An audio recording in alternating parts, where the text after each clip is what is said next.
Hello friends, जय माँ बगलामुखी जय निवासी। कल की वीडियो पता नहीं किसको पसंद आई कि नहीं आई। बहुत सारे जनों का मैसेज आया कि मैम हमको आपसे सीखना है, तो मैंने कहा कि मेरे ग्रुप में शामिल हो सकते हैं। देखिए, जिसको सच में सीखने का इंटरेस्ट है, आगे बढ़ने का, लेकिन बोलते हैं मैम शक्ति लेनी ज़रूरी है क्या। मैंने बोला शक्ति बगैर लिए आप आगे बढ़ ही नहीं सकते ना। आप प्रोटेक्ट कैसे होंगे? अगर आप पर कोई खतरा आएगा तो शक्तियाँ ही आपको करेंगी ना, संभालेंगी। गुप्त नवरात्रि आ रही है, बड़ी सी बड़ी। मैं वशीकरण से लेके मतलब ऐसी ऐसी चीज़ें सिखाऊंगी ना, जो अगर कोई भी अगर पंडित आपको सिखा दे तो बड़ी बात हो जाएगी। अभी देखिए, वशीकरण मंत्र, अभी कल किसी ने कहा था कि एक कहते हैं ना दृष्टि मंत्र, त्रिदृष्टि खोलने का तो उसको ही तो दिव्य दृष्टि बोलते हैं। दिव्य दृष्टि खोलना मतलब कि हम सामने वाले का भूत भविष्य जान सकें। तो भविष्य तो किसी को, मुझे खुद का भविष्य नहीं पता है कि आगे क्या होने वाला है, तो मैं आपको झूठा क्यों बोलूँ। लेकिन हाँ, त्राटक मंत्र बोलते हैं उसको, त्राटक नेत्र, मतलब वो एक होता है दिव्य दृष्टि खोले। कल किसी ने कहा कि उस पर वीडियो बनाओ, तो ये एक होता है, एक ये प्रोसीजर होता है, उसका भी एक मंत्र है। वो मंत्र ऐसा है कि अगर वो मंत्र सिद्ध करा के आप ले, फिर उस मंत्र को हम आपको देंगे, क्योंकि वो शक्ति जल्दी कोई लेता नहीं है दिव्य दृष्टि का। तो भाई सबको अगर चाहिए तो मंत्र लेके आपको 72 घंटे मतलब कंटिन्यू 3 रात तक आपको एक टाइम बताया जाएगा। वो मंत्र को पढ़ते पढ़ते आपको एक मिरर के सामने खड़े होना है और उस मंत्र को पढ़ते पढ़ते कंटिन्यू अपने आप को देखना है। उस आँखों में एक ज़बरदस्त आकर्षण शक्ति आती है और यहाँ पे ध्यान लगा हुए, मतलब आपने मिरर में देख के आपको यहाँ पे ध्यान लगाना है। और वो जो मंत्र हम सिद्ध करके देंगे आपके नाम से, उसको आपको 3 दिन देखना है ऐसा। और अभी हमने काजल वशीकरण मंत्र बताया, एक काजल वशीकरण मंत्र है। उस मंत्र को अगर काजल पे, ज़्यादा नहीं, काजल पे अगर आपने उसको कहते ना बहुत टाइम नहीं लगता, वो मंत्र आपके नाम से सिद्ध किया जाएगा, काजल वशीकरण मंत्र। फिर उस मंत्र को आपको सिर्फ 41 बार और 7 बार, मतलब एक मंत्र है 41 बार, एक मंत्र है 7 बार, उसको पढ़ के डेली काजल पे दम करके अगर आपने आँखों में लगा लिया ये बात याद रखना कि सामने वाला जो भी आपको देखेगा आपके वश में ही होके बात करेगा और आपके फेवर में ही होके बात करेगा। क्योंकि ये क्या है, ये काजल वाला एक आसान मंत्र इसलिए बता रही हूँ कि डेली आदमी सुबह पूजा करते समय 7 बार और 41 बार पढ़ के काजल पे दम करके अगर काजल को लगा लेता है, अगर आँखों में नहीं लगाना चाहता तो कान के पीछे लगा ले, उससे एक ऐसी ज़बरदस्त आकर्षण शक्ति आएगी जिससे कि सामने वाला आपके फेवर में होकर बात करेगा। लेकिन वो मंत्र हर किसी को हम नहीं दे सकते। जिसको चाहिए उस मंत्र को आपको सिद्ध करवा के लेना पड़ेगा। क्योंकि बीच में मैंने बहुत सारे मंत्र दिए ना, तो लोग उसका मिसयूज़ करते हैं, किसको भी बांटने लगते हैं, कुछ भी करते हैं यहाँ तक कि विद्या देवी पे यूज़ करने लगते हैं। अरे पागलो, जो इंसान तुम लोगों को मैंने समुद्र में उतारना सिखाया है, तैरना थोड़ी ना सिखाया है। तैरना तो मुझे ही आता है ना। मेरे मंत्र सिर्फ मेरे लिए काम करेंगे, आपके लिए नहीं करेंगे। और आप मुझ पे सोचोगे वशीकरण करने को, तो वशीकरण तो एक बंदे ने कर दिया मेरे बच्चों को बताया जाता है कि मेरे केशव के पप्पा के लिए कि वो आँखों में सुरमा लगा के मुझे वशीकरण किए ऐसा नहीं है, वशीकरण जिसको करना था उन्होंने कर लिया, बाकी किसी की दम है ही नहीं कि मुझे वशीकरण कर सके। तो ये त्राटक मंत्र अगर किसी को चाहिए, वो भी अपना नाम, फोटो, एड्रेस भेजे, खर्चा भेजे, मैं करके दूंगी 24 घंटे में। क्योंकि अमावस्या आ रही है, इस अमावस्या को मिस मत करो, सच बोल रही हूँ। किसी को दुश्मन से बदला निकालना है, मुठ कर नहीं करना, जो भी करना है, ये अमावस्या बहुत बड़ी है। इस अमावस्या पूरे विश्व कल्याण के लिए हम लोग 1.25 लाख बगलामुखी का जप कर रहे हैं इस बार, ऐसी बात है, तो करो। और फिर अब रही दूसरी बात, चलो ये बात तो हो गई काम की। अब रही कल की बात। देखो, मैंने अपना वो परसों एक वीडियो बनाया था, डिलीट कर दिया था, क्योंकि क्या होता है कुछ लोगों का ईगो हर्ट हो जाता है। कहते हैं ना सच नंगा होता है, सच किसी को बर्दाश्त ही नहीं होता। क्या होता है, क्योंकि देखो मैं तो सच बोलती हूँ, बुरी तो अपने आप लग जाती है। लेकिन कल मेरे केशव के पापा ने मुझे एक बात समझाई कि तू कुछ बोली मत। क्या है ना, कुछ बोलने से, मेरे बच्चों ने भी बोला कि माँ मम्मी आप बोलते हो अच्छी बात है, लेकिन जिसके लिए आप बोल रहे हो उन लोग को अंदर कुछ बदलने वाला है क्या? इतने सालों में कुछ बदला क्या जो अब बदलेगा? आप बोल के अपना मुंह गंदा क्यों करती हैं? करना तो आपको ही है, एलसी तो आपने ही लाया, सब कुछ आपने लाया। उन लोगों ने जिन लोगों ने ज़िंदगी में कुछ किया ही नहीं है, उनको गाली सुनने में भी शर्म नहीं आएगी, उनको गाली सुनने की आदत हो गई है। केशव के पापा ने भी, मेरे प्रदू ने भी यही कहा कि तू करती सब कुछ अच्छा है, तू सब अच्छा करती है, करना तुझे ही है, लेकिन तू बोल के अपने आप को गंदा कर रही है। मत बोल, बोलते रहे मेरे पर केस था, तूने मुझे लाया, सही है, लेकिन तू जो बीच में थोड़ी बहुत थोड़ी बातें बोल देती ना, उससे तू थोड़ी गलत हो जाती है। करती तू ही है। और ये बात सब जानते हैं कि तुझे बोलने से या मुझे बोलने से ना मैं तुझे छोड़ने वाला हूँ और ना मैं तुझे किसी को छोड़ने दूंगा, ना मैं तेरे पास किसी को आने दूंगा, क्योंकि मुझे इंसान की परख है। जो मेरे बुरे वक्त में मेरे साथ है, बोलते पहले का क्या हुआ छोड़ दो, तूने मेरे बुरे वक्त में मेरा साथ दिया है तो मेरे लिए बहुत बड़ी बात है ये। ऐसा वो मुझे कहते हैं तूने मेरे बुरे वक्त में मेरा साथ दिया, और बोलते आज तू जो काम करती ना, हम जैसे 4 मर्द मिलके भी ये काम नहीं कर सकते। तू 4 मर्दों का काम अकेले करती है, 4 मर्द का काम अकेले करती है। उनका कहना ये है ना कि तू जो काम करती है ना वो हम जैसे मर्दों के बस की भी बात नहीं है। ये जो तू बड़े बड़े रिस्क लेती है करती है। बोलती देख मेरे ऊपर जब मुसीबत आई थी ना तो मैंने सोचा नहीं था कि तू मेरी मदद करेगी, क्योंकि उस वक्त ऐसी नेगेटिविटी मेरे अंदर भरी गई थी ना कि मुझे ऐसा लगता था कि तू भी आरिफ के साथ मिलके मुझे बर्बाद कर रही है, ये कर रही है। फिर मैंने अपनों तक वो बात पहुंचाई थी, लेकिन मेरे अपनों ने भी मेरा साथ नहीं दिया था। लेकिन तूने मुझे सच्चा प्यार किया, तू लेकर आई मुझे, तूने मुझे वो प्यार दिया, तो मेरे लिए तू मेन है। तो तू किसी के सामने बोल के गंदा मत कर। बोलते याद है तुझे जब मुझे पकड़ के लेके गए थे ना जेल में, जब मुझे ढूंढा जा रहा था, जेल में पकड़ के लेके गए थे, तो पूरे परस्ते पुलिस वाले यही बोल रहे थे अरे यार क्या किया विद्या देवी में, ऐसा क्या किया तूने कि विद्या देवी तेरे पीछे पागल है। बोलता वो तो मैं ही नहीं समझ पा रहा हूँ कि मेरे अंदर उसने क्या देखा ऐसा कि मेरे पीछे पागल है। लेकिन सच्चा प्यार क्या होता है, सच्ची भावना क्या होती है, मैंने तुझसे सीखी है। मैं तुझे इसलिए बहुत प्यार करता हूँ। और एक बात बताऊँ मैं आप सबको, इतना तो पक्का है कि जितना प्यार मैं केशव के पापा से करती हूँ ना, उससे कई ज़्यादा वो करते हैं। वो तो यहाँ मुझे बैठे हुए भी नहीं, मैं उनके बाजू में बैठी रहती हूँ तो भी देखते रहते हैं। मैं उनको पूछती हूँ क्या देख रहे हो आप, तो बोलते हैं कहाँ देख रहा हूँ, मैं टीवी देख रहा हूँ। मैं बोली प्रभु आप मुझे देख रहे हो, तो बोलते एक काम करो मैं काला चश्मा लगाता हूँ। मतलब वो मुझे ये देखते हैं और मन में ये सोचते हैं कि इस पागल ने मेरे अंदर देखा क्या। मैंने उनका दिल देखा, और वो मुझे इतना प्यार करते हैं कि वो रोज़ सोचते हैं कि मैं इसे कितना प्यार करूँ, किस ना करूँ। मैं प्रेग्नेंट होने भी वो मुझे दिन भर परेशान करते हैं। मुझे तो डर लगता है कि प्रेग्नेंट होने के बाद ऐसा नहीं हो फिर से मुझे प्रेग्नेंट कर दे, इतना है उनका। ऐसे वो मुझे ये कहते हैं कि जब तूने मुझे इतनी बड़ी मुसीबत से बचाया, जब बोलते मैं जेल में था ना वहाँ पैसों की सेटिंग चल रही थी, जहाँ लोगों को खाना नसीब नहीं होता है वहाँ हमें बिरयानी खिलाया जा रहा था। क्यों? क्योंकि अरे आप विद्या देवी को जानते हो, विद्या देवी से कॉन्टेक्ट है। बोलते मुझे पूछा गया था तो विद्या देवी को जानता है, विद्या देवी से कॉन्टेक्ट है, तो बोलते मैंने हाँ बोला पुलिस वाले को, हाँ मेरी बीवी है, मैं जानता हूँ, मैं मिलता हूँ उससे, कौन सी बड़ी बात है। और उसके बाद बोलते हैं कि मैं अंदर रहने के बाद भी मुझे व्हाट्सएप पे तेरी फ़ोटो दिखाई जाती थी, ले देख ले। तुझसे बात कराया जाता था, इतना तो पावर मैंने तेरा देखा है। बोलता है जब मुझे पैसों की सेटिंग चल रही थी, बाकी मुझे कुछ बोलना नहीं खुल के, तो बोलते हैं वहाँ पे जब तूने ये कहा ना, मेरे सामने कुछ ऐसी बातें आई थी जिसकी वजह से मुझे कहा गया था कि इतने पैसे भरो तो इनको एक जन को हटाएंगे, लेकिन वो ऐसे आदमी को बाहर निकाल रहे थे जिसको मुझे बाहर नहीं लाना था। भाई क्यों लाऊं मैं, मुझे मेरे केशव के पापा को लाना था। मैंने खुला ऑफर दिया कि मेरे केशव के पापा को बाहर करो या उसके भाई को बाहर करो, जितना पैसा चाहिए मैं देती हूँ। लेकिन बाद में मेरे वकील ने समझाया मैम ऐसा नहीं होता है, बाकायदा लोग जेल में जाएंगे, वहाँ से बेल होगी तब हो गया, आप फालतू में पैसे मत फेंको, ऐसा कुछ करो मत। तो बोलते जब मैंने वहाँ सुना ना कि केशव के पापा को बाहर लाओ फ्री में पैसे दूँगी, तो बोलते मैं इतना खुश हो गया था उस दिन कि मैं जाके सबको ज़बरदस्ती बिठा के खाना खिला रहा था कि नहीं चल अब मेरा डर निकल गया, तू है ना मेरे पीछे, मेरा डर निकल गया था ऐसे। और उसके बाद ऐसा हुआ कि बोलते हैं जब मैं हमारा हुआ कि जेल में जाना पड़ेगा क्योंकि 10-15 दिन के लिए जाना ही था। बोलते मेरा पूरा परिवार बाहर मिलने आया था मुझे, लेकिन मेरी नज़र सिर्फ जेल के बाहर तुझे ढूंढ रही थी। मुझे पूरा विश्वास था तू कहीं ना कहीं खड़ी होगी, कहीं ना कहीं मुझसे मिलने आएगी। लेकिन फिर मैंने कहा कि मैं नहीं आ सकती थी ना, आपके परिवार खड़े थे। बोलते क्यों नहीं आ सकती थी, इतना बड़ा रिस्क ले सकती है, पूरी दुनिया के सामने बोल सकती है कि मैं तुमसे प्यार करती हूँ, मिलने नहीं आ सकती थी। बोलते मेरी आँखें सिर्फ तुझे ढूंढ रही थी, मेरा किसी पर कोई ध्यान नहीं था। उसके बाद बोलते जब मेरी बेल हुई ना तभी भी मुझे पूरा विश्वास था। मैं उस वक्त बेल होने से ज़्यादा मैं ये खुश था कि मैं बाहर आके तुझे देखूंगा।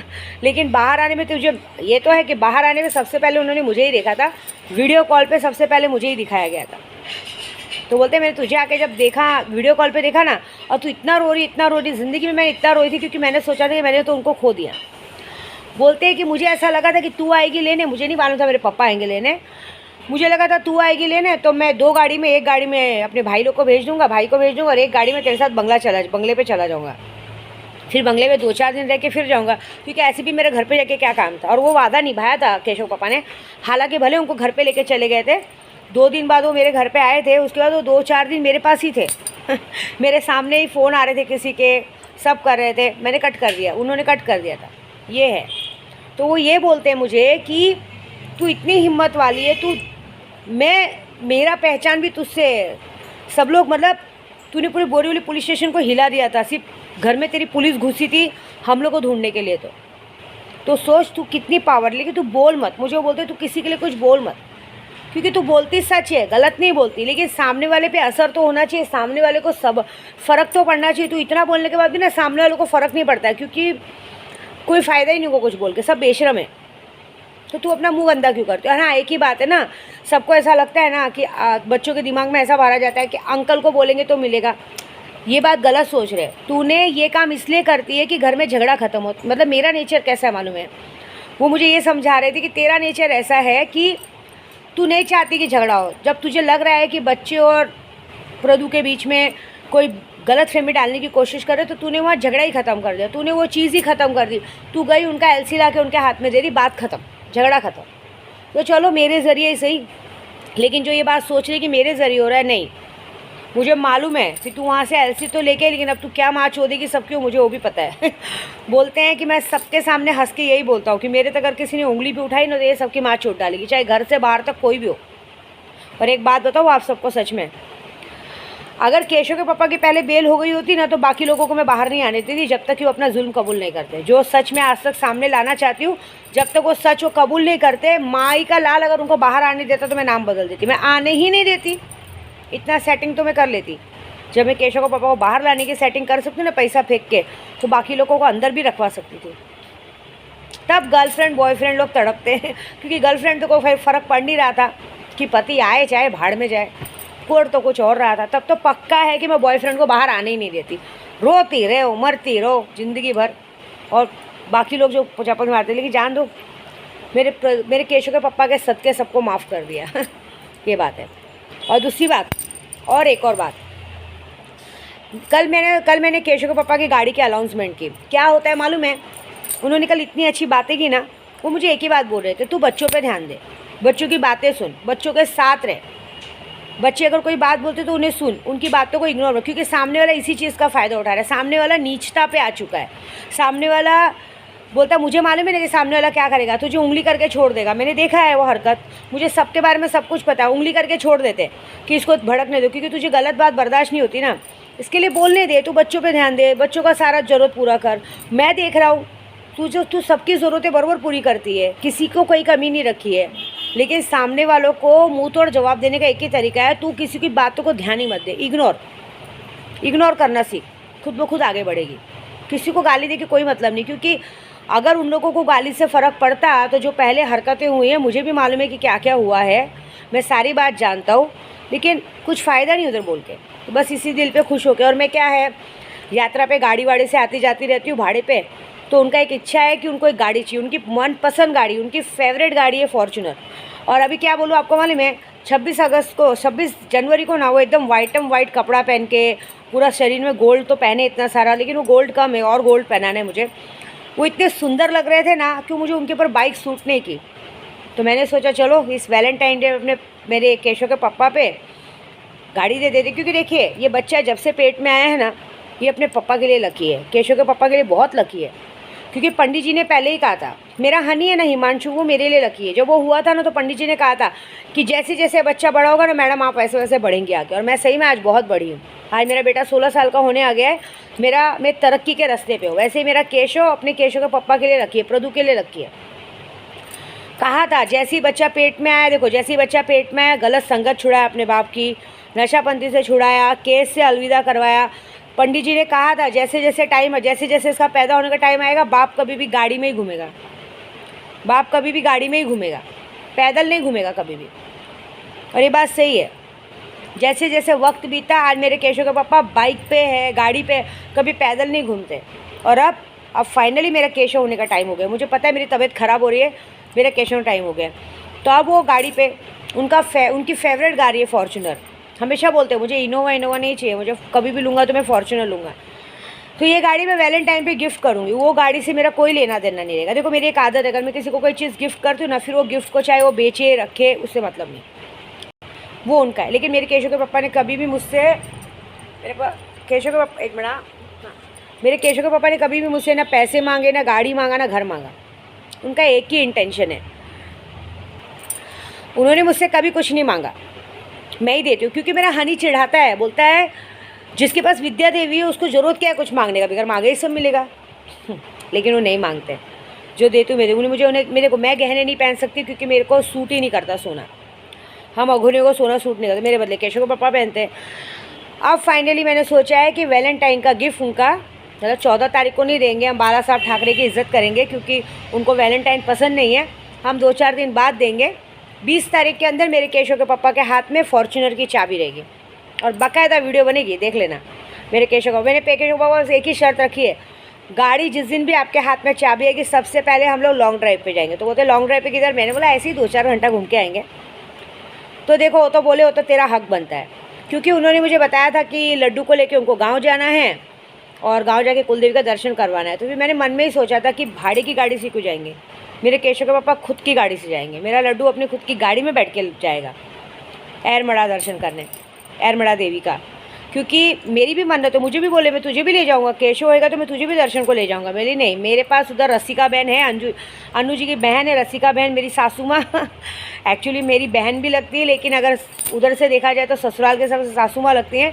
केशव के पापा का जहाँ गाँव है उन्हीं की मतलब उनकी चाची लगती हैं। 2-4 घर छोड़ के ही रसिका बहन का घर है।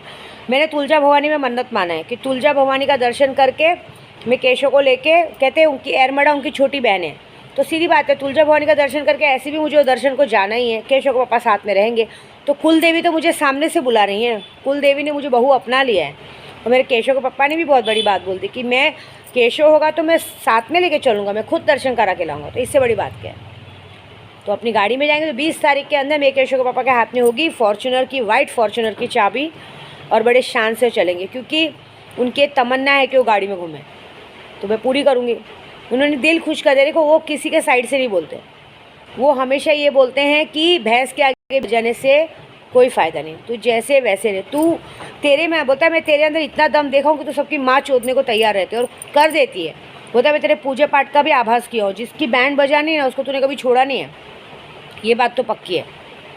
बोलता है इसलिए मैं ना तुझे बोलता हूँ शांत, तेरा तू सब करके बुरी बन जाती है और सामने वाला कुछ नहीं करके बेचारा बन जाता है, ये बात है। और एक और बात, हमने सोचा था कि सामने वाले को बुला के घर में बात करेंगे, लेकिन उन्होंने बोला नहीं, ये घर भी मेरा है, तू भी मेरी है, बच्चे भी मेरे हैं, इस घर के अंदर कोई पराया आदमी पैर नहीं रखना चाहिए बस। तो ये बात भाई पति की बात है सर आँखों पे।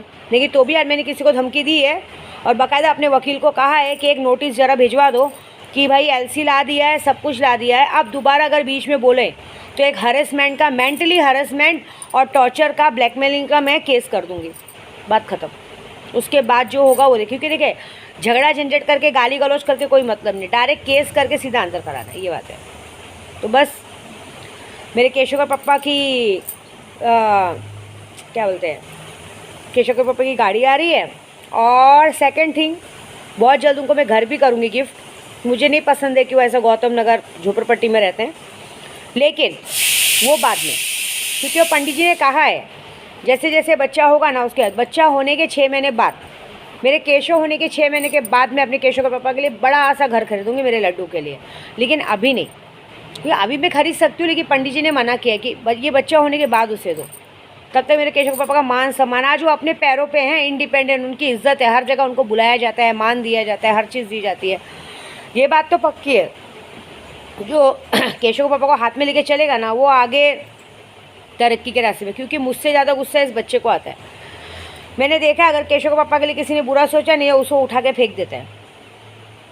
जो जो उनका बुरा सोचा है सबको इस बच्चे ने उससे दूर किया है। इसके अंदर एक ताकत आई, क्योंकि इसको लाने का प्रण स्नेहा ने किया है। स्नेहा यहाँ आई है, यही बात बोल के आई कि मैं दादा के हाथ में बच्चा गोद में दे के ही जाऊँगी। डेली पूजा चालू है, हाजीदा डेली सूरह यासीन करती है 100 मरतबा इस बच्चे के लिए कि ये बच्चा, हाँ वो एक ही बात बोलती है, माँ बच्चा है, वो अपने सही समय पे आएगा, कुदरत का कारण है, ये बच्चा कुदरत का दिया हुआ है। वो भी बोलती है बच्चा आएगा सही सलामत है माँ, आप चिंता मत करो। सुनीता चेंबूर में रहती है, उसने आज 6 महीने से मीठा खाना छोड़ दिया है, चाय भी फीकी पीती हो। वो बोलती जिस दिन मेरा माँ केशव होगा ना, मैं आपके हाथ से मिठाई खाऊंगी। उसके बाद में उसने मीठा खाना छोड़ दिया। जहाँ इतनी मौसी उसके भांजे के लिए इतना खर्च कर रही हैं, तो आपको लगता है इसका कोई बाल बाका कर पाएगा? हाजिदा 5 टाइम नमाजी औरत है, 5 टाइम नमाजी औरत है, एकदम साफ़ सुथरा। उसने कुरान पाक पे हाथ रख के कसम खाई है कि माँ केशव है और अच्छे से है और आएगा। क्योंकि मैं इतनी बुज़ुर्ग हूँ, मैं आईनी अमले देखती हूँ, इतना तो मुझे पता चलता है कि हमारा केशव सही सलामत है और बहुत अच्छे से आएगा और दुश्मनों के मुंह पे कालिक पूतेगी। आप देखना, बस आप अपने बच्चे पे ध्यान रखो, खाने पीने पे ध्यान रखो। समय नज़दीक है, कभी भी मेरे दादा फिर से एक बार बाप बन जाएंगे एक और पापा बोलने वाला आ जाएगा। एक तो पापा पापा पापा करता रहता है और एक और पापा बोलने वाला आएगा और पूरी दुनिया बदल जाएगी। सिर्फ केशव को होने दो आप। तो ये बस उनके मुंह में घी शक्कर, बहुत बड़ा काम होने वाला है ऐसा। तो बस ये चीज़ें कहते हैं ना, मैंने उन्हें घर देना है, लेकिन पंडितों ने कहा है केशव के होने के बाद घर देना, 6 महीने बाद। तब तक मेरे केशव के पापा को केशव से बहुत ज़्यादा लगाव हो चुका रहेगा। हाँ, इसके नसीब में एक और बात तो लिखी, पहले ही बता चुकी हूँ। ये बच्चा एक अनोखी तरीके से जन्म ले रहा है। सब बच्चे 9 महीने में पैदा होता है, ये 18 महीने में पैदा होगा। अभी फ़िलहाल मेरा 17वां महीना चालू है, अभी भी 18 महीना पूरा होने में तो 2 महीने बाकी है। 17 महीना पूरा होगा, फिर उसके बाद 18वां महीना पूरा होगा, तो 18वां महीने में होगा। आई थिंक शायद मेरे ख्याल से होली तक तो आप सबको खबर मिल जाएगी कि केशव आ गया। तो ये बच्चा शादी नहीं करेगा, ये सिर्फ अपने माँ बाप को खुशी देने के लिए आ रहा है। मेरे केशव के पापा के सर से कलंक हटाने आ रहा है कि कुछ है बातें बताएंगे, लेकिन वो कलंक हटाने आ रहा है, लेकिन आगे जाके सिर्फ पूजा पाठ करेगा। ये सिर्फ मेरी माँ विंध्यवासिनी की सेवा करेगा, आजीवन लोगों की सेवा करेगा, शादी नहीं करेगा कुछ। और उसके लिए मुझे माता जी ने पहले ही कर दिया कि इस बच्चे से फोर्स मत करना, नहीं तो घर बार छोड़ के ये निकल जाएगा। बस ये बात है। माँ ने सिर्फ मेरी जिद पूरी करने के लिए बच्चा मुझे दिया है, बाकी कुछ नहीं। बाकी इस पर मेरा कोई हक नहीं, इस पर पूरा मेरी माँ विंध्यवासिनी का हक है, मेरे स्वामी समर्थ जी का है। बस मेरे स्वामी समर्थ ने मेरी इतनी लाज रखी है ना, ये लाज जरूर रखेंगे। अगर उन्होंने पादुका दी है ना मुझे, तो उस पादुका को लेके विद्या देवी अक्कलकोट तक चल के आएगी अपने केशव को लेके। बस बाकी समझने वालों को इशारा काफ़ी है। और बस बाकी ऐसा होता है ना, कहते हैं ना सांच को आँच नहीं। केशव के पापा ने बहुत अच्छी बात बोली ऐसा। और दूसरी बात, जो ये मुझे अननोन नंबर से कॉल वॉल आते रहते हैं ना, एक ही बात बोलूँगी, जहाँ हो सुखी रहो, ये अच्छी बात है ना। मैं किसी के नाद में लगती हूँ ना मेरे नाद में लगो। हमने लोकेशन भी पता करने की कोशिश की, क्योंकि जहाँ पे जो लोग रहते हैं उस वक्त वहाँ पे नहीं रहते हैं, हमने पता कर लिया है। नहीं तो हम लोग पहुँचने वाले थे अचानक। बाद में मैंने हाजिदा से लोकेशन पूछा तो बोली माँ भाईंदर से लेके थाना के बीच में कहीं तो है ये लोग। तो अब अनु जी पता लगा रही हैं, अब वो क्या करेंगी देखेंगे, हमको क्या पता। फ़िलहाल बस इतना ही एक दिमाग कि मुझसे दूर रहने में ही भलाई है, मेरे पास आओगे तो ख़त्म हो जाओगे। बस जय माता दी। और हाँ, जलने वालों को और जलाएंगे, मेरे केशव के पापा को फॉर्च्यूनर गाड़ी में घुमाएंगे और यही बोलेंगे जो मेरे केशव के पापा की कदर कर रहा है ना वो करे, अच्छी बात है। कुछ लोग सुधरने का नाटक कर रहे हैं और कुछ लोग सुधर गए हैं। सुधरे तो कोई नहीं है, सुधरने का नाटक कर रहे हैं। लेकिन मैंने एक बात देखा है, शेर है ना, मतलब क्या बोलते हैं, शेर मेरे केशव बोलते हैं तू मेरी शेरनी है, तो शेरनी हमेशा शेर के साथ सूट करती है, गिदड़ ने। और जो लोग बिल्ली बन के दूध पीना सीखे ना, वो कितना भी कहते हैं ना, चोर कितना भी सुधर जाए चोरी करना नहीं छोड़ता ऐसे। तो जो इंसान बता रहा है ना कि मैं सुधर चुका हूँ या सुधर चुकी हूँ, ये तो मैं मान नहीं सकती। खुद ब खुद खुलेगा नवरात्रि का जब तो शुरू होने दो 2 तारीख से, मज़ा देखो, बहुत बड़ा गिफ्ट मिलेगा 10 दिन बाद। जय माता दी।